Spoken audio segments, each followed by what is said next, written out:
Nicolás Maduro está en una cárcel federal en Nueva York. Él y su mujer Cilia Flores fueron capturados en la operación militar Resolución Absoluta llevada a cabo por Estados Unidos.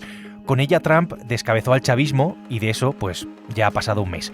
Lo que todos nos preguntamos ahora es qué es lo que está pasando en Venezuela y sobre todo qué va a pasar. Soy Javier Atard y hoy es miércoles, es 4 de febrero. El Mundo al Día, un podcast del Mundo.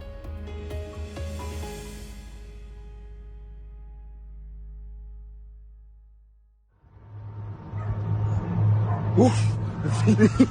Ay, mamá, huevo. Erga, se metieron los de la USA, papi. Los que tienen 14 años son más grandes que Kenia.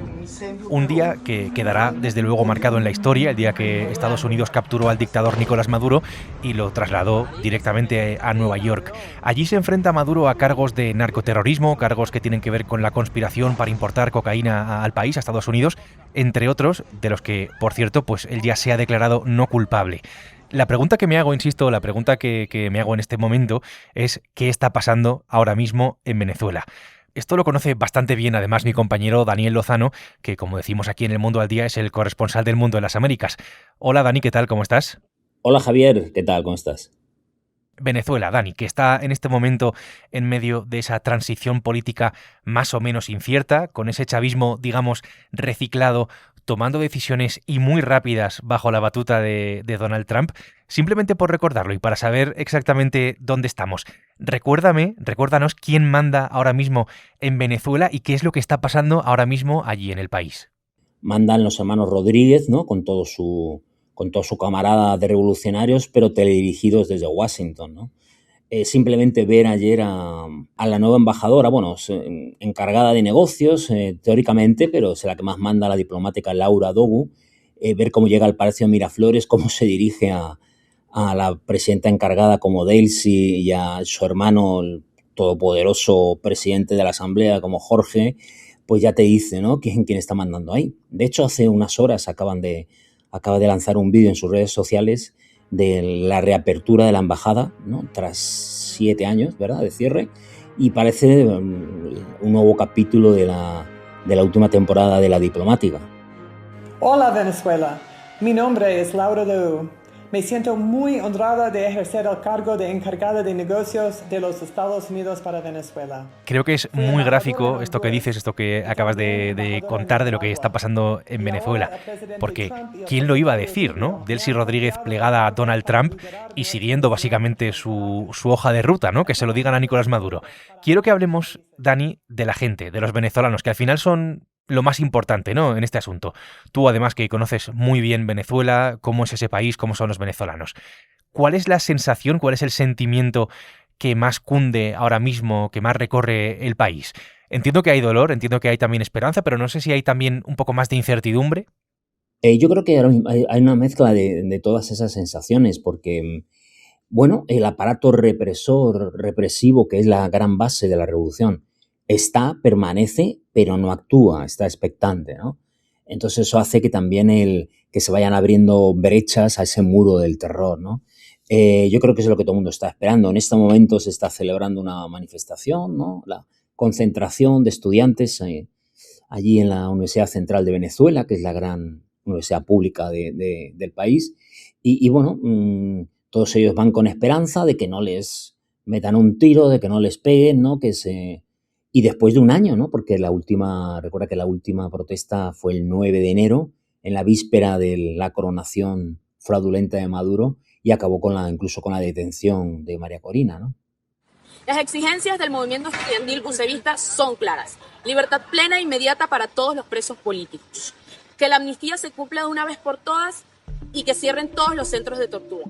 Que los exiliados puedan volver a su patria. Justo cuando hablamos después de la captura de Nicolás Maduro, recuerdo que explicaste, Dani, que el miedo era, digamos, un factor muy importante en ese momento entre la sociedad venezolana, sobre todo teniendo en cuenta la reacción, ¿no?, que podía tener el chavismo y cómo se ha comportado durante décadas. Con esto que estás contando, con esto que acabas de contar, ¿crees que podemos decir que se está rompiendo ese muro del miedo? Se está resquebrajando, ¿no?, de a poquito, porque el terrorismo de Estado aplicado desde el megafraude electoral de 2024 ha sido lo nunca visto, o sea, comparable con las dictaduras del siglo pasado, más 2.500 detenidos, 1.000 presos políticos, los 25 chicos que mataron el día después de las elecciones, el exilio, la clandestinidad de muchos de los dirigentes. Ya hay 3 o 4 que han vuelto, líderes universitarios que se han lanzado a la calle a apoyar sobre todo a las madres de los presos, que bueno, que son, yo creo, las heroínas de esta Venezuela, ¿no? De esta Venezuela que sueña con la libertad. Yo creo que este plan de Washington con su gobierno teledirigido de Caracas, de unas elecciones dentro de año y medio, 2 años, yo creo que no cuenta con el pueblo, que tiene una urgencia de cambiar esto. Porque lo que sí que podemos decir es que desde luego están pasando cosas, que hay algo que está cambiando dentro de Venezuela y solo hay que mirar, por ejemplo, al asunto de los presos políticos. Quiero anunciar que hemos decidido impulsar una ley de amnistía general que cubra todo el periodo político de violencia política. Tan solo horas después de la última conversación con Trump y con su secretario de Estado Marco Rubio, Delcy Rodríguez, que es la presidenta encargada, anunció ese impulso a la ley de amnistía y conocimos también el cierre de la famosa cárcel del Helicoide. Están pasando cosas. Sirven como centro de detención, se conviertan en un centro social. En un mes tenemos una amnistía que en el caso de España tardó 2 años en llegar. Es verdad que se tiene que debatir estos días en la Asamblea Nacional Chavista, que ellos harán siempre sus cosas, sus tenemanejes, pero la realidad es que ya hay 350 de esos presos que ya han salido, incluidos hasta ahora 13 de los 20 ciudadanos españoles que teníamos, ¿no? El último ha sido José Luis Machín, que fue alcalde de Barinas, de la cuna de la Revolución, y que ha sido recibido en su ciudad como otro héroe, como tantos otros, ¿no? Esa otra forma también de romper el miedo. Esto no se veía, ¿no?, desde hace año y medio. Estas demostraciones de júbilo, de esa ansia de cambio que tiene el pueblo venezolano. Buenas.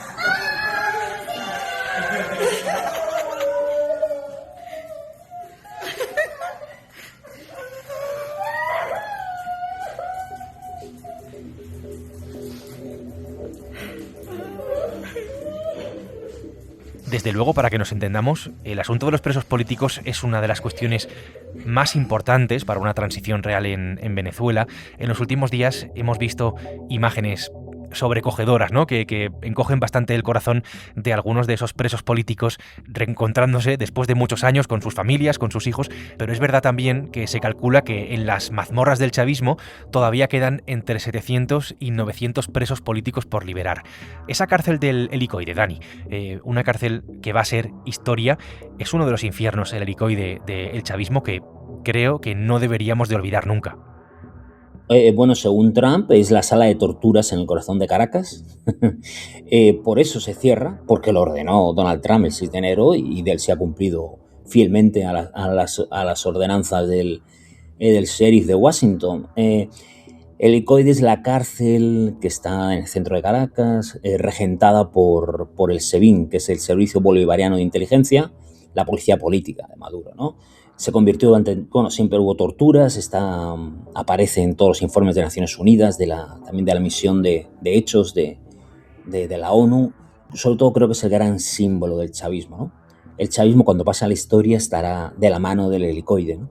Que fue donde, por ejemplo, desde donde tiraron de un 6º piso al concejal Fernando Albán, cuando creemos que ya estaba muerto por las torturas. Eso es el Helicoide, es su cierre, sin duda uno de los principales indicios de que esto está cambiando. En esta ley está la impronta del comandante Chávez. Reafirma la soberanía. Me sigo haciendo preguntas. ¿Dónde vemos más cambios en Venezuela?